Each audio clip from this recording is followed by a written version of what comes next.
నన్ను ఎవరూ ప్రశ్నించకూడదు. అదే విజయసాయి రెడ్డి ఇన్ని మైకులు పెట్టుకొని ఏ రోజైనా మాట్లాడాడా?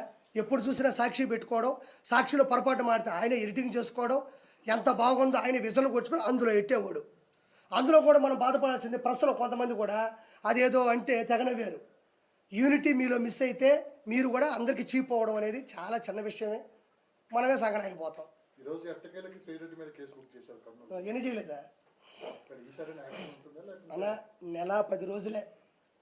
ఇల్లు వేయను, పేడ తెచ్చుకున్నాం, నీళ్ళలో కలిపినాం, కింద చల్లాలా, ముగ్గెయ్యాలా. ఇంకోటి మనకు రాజధాని లేదు, ఇంకోటి డెవలప్మెంట్ అసలు లేదు. ఇప్పుడు దాన్ని లోపలికి వెళ్ళి లోతుగా చూడాలా, ఏది పోయిందో ఎత్తుక్కోవాలా, ఎంత అప్పు తెచ్చినాడో తెలియాలా, ఈ అప్పులు తీర్చడానికి నిందలేసుకోవాలా. ఇప్పుడు వెంటనే దుష్టుల్ని సంహారం జరగాల, ఒక పక్క ఇది చేయాలా, ఒక పక్క పరిశ్రమలు తేవాలా, ఇంకో పక్క ఈ పరిశ్రమలు చెడగొడతామని చెప్పేసి ఇలాంటివి దౌర్భాగ్యంగా చేస్తున్నాడు కావాలనే.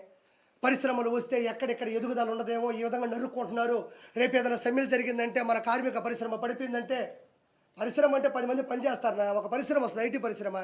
ఈ విధంగా నరుక్కుంటా సమ్మెలు చేసుకుంటా ఉంటే లక్షల కోట్లు పెట్టుబడి పెట్టి లక్షలు సంపాదించాలనుకున్న ఏ పరిశ్రమ మూతపడిందంటే ఆ పరువు పోద్ది అనుకుంటారు.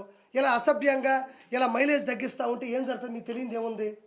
కాబట్టి పరిశ్రమలు మీరు నమ్మరు, కానీ వాళ్ళు నిజంగా చాలా దృఢమైన సంకల్పంతో ఉండరు. తండ్రి కొడుకులు ఇద్దరు కూడా వాస్తవంగా నాకు తెలిసింది చెప్తాను, నేను పార్టీ సభ్యుడిని కాదు.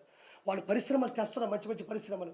ఈ విధంగా ఈ పనులు చేయడం వల్ల కొంచెం వాళ్ళు ఇబ్బంది పడుతున్నారు. నేను అందుకే అంటున్నా, ప్రజలు ఉత్తేజితమయ్యి తల్లిదండ్రులకు ప్రతిరోజు మనం చెప్తానే ఉండాలి. అధికారంలోకి వచ్చి 30 రోజులు అవుతుంది, 30 మర్డర్లు జరిగాయి ఆంధ్రప్రదేశ్లో. ఇది లోకేష్ గారు రెడ్ బుక్ లో ఉన్న స్క్రిప్ట్ ప్రకారం జరుగుతుందని చెప్పి వినిపిస్తున్నాం. రెడ్ బుక్ అంటే ఏందన్నా?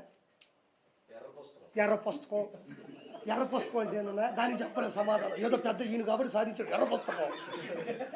రెడ్ బుక్ అంటే ఏంటంటేనమ్మా, రెడ్ బుక్ అంటే ఏంటంటే ఏముంటుంది, ఎవడైతే తప్పు చేశాడో లా ప్రకారం బయలా వాళ్ళని కేసులు పెట్టి అంటే ఏదో తోసి కాదు, ఏ తప్పు చేస్తారో ఆ తప్పుని వెలికి తీసి వాళ్ళకి శిక్షించడం. సోషల్ మీడియాలో ఇప్పుడు వరకు మనం చూస్తుంది ప్రభుత్వం వచ్చి ఇంకా నెల 15 రోజులు అవ్వాలి, కానీ క్రైమ్ రేట్ ఎక్కువ పెరిగిపోయింది ఆంధ్రప్రదేశ్లో. గల్లీలో మరణాలు జరిగిపోతున్నాయి, కానీ ఇలాంటి ప్రాపగాండ ఎక్కువ జరుగుతుంది. ఇది ఎంతవరకు నిజం ఉందంటారు? నేను చెప్తున్నానండి, చనిపోయే ప్రతి వ్యక్తి వెనక జగన్మోహన్ రెడ్డి రాక్షసత్వం ఉంటుంది. జగన్మోహన్ రెడ్డి గంజాయి ఇచ్చి మనుషులను చంపించేసి అతనే వచ్చి పరామర్శిస్తాడు. ఎప్పటి వరకు జరిగిన వినాలా, ఎక్కడ వరకు అడగ వినాలా, అది ఇటు వచ్చింది అందరం కలిసి మాట్లాడదాం. ఒకటి చెప్తున్నా, నా మాట నమ్మండి, ఎప్పటి వరకు జరిగిన ప్రతి హత్యలో జగన్మోహన్ రెడ్డి రాక్షసత్వం ఉంది, జగన్మోహన్ రెడ్డి ప్లాన్ ఉంది.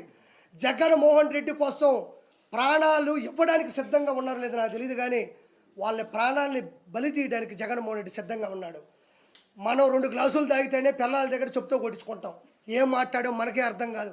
అలాంటిది గంజాయి తాగితే ఓడి ఏం ప్రవర్తిస్తాడో, ఓడి ఎలా ప్రదర్శిస్తాడో మనం 4 రోజులు ఉంటుందంట ఒక గంజాయి తాగితే, అంత వేసుకుంటే నోట్లో. అలాంటిది కత్తితో నరకుతున్నా కూడా బాధ భయం ఉండదు. ఆ రక్తం చూస్తే మన కళ్ళు తిరగవు. మనం ఏదో పబ్జీ ఆడినట్టో ఏదో ర్యాపిడ్ ఫైర్ ఆడినట్టే ఉంటుందంట. అది నాకు కూడా తెలియదు, నేను ఇప్పుడు తాగలేదు. ఎవరు? నేను కూడా చెప్తా, ఢిల్లీ మన అయింది, మన చిన్న అయింది, నాది అయిపోద్ది. అదే మాటలు 100 చెప్తా, నా పోయినాటు 175 అన్నాడు. ఏదే యాడికి పోయినాడు?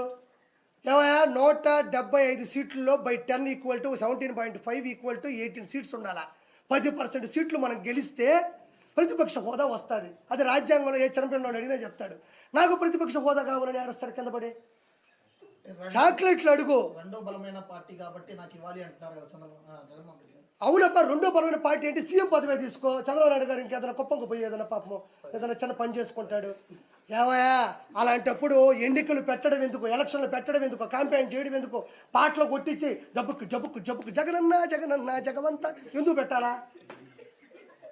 బలమైన పార్టీ అయితే నువ్వే ప్రెస్ మీట్ పెట్టుకొని, నువ్వే ఒక అసెంబ్లీ కట్టుకొని, నువ్వే మీ వాళ్ళని పెట్టుకొని డబ్బులు వేసుకొని కొట్టుకో. ప్రతిపక్ష హోదా అంటే బై 10% సీట్లు ఉంటేనే వస్తారు.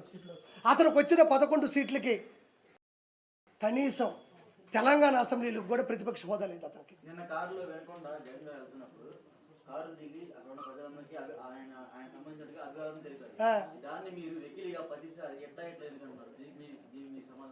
ఎవరు వికిలిగా అన్నారు? అతను వికిలిగా చేశాడు కాబట్టి నేను వికిల్ అన్నా. ఇప్పుడు నీ పేరేంది? నేను గోపి అనే పిలుస్తా. అతను వెహికల్ చేస్తాడు కాబట్టి నేను వెహికల్ చేస్తానే అంట. దానికి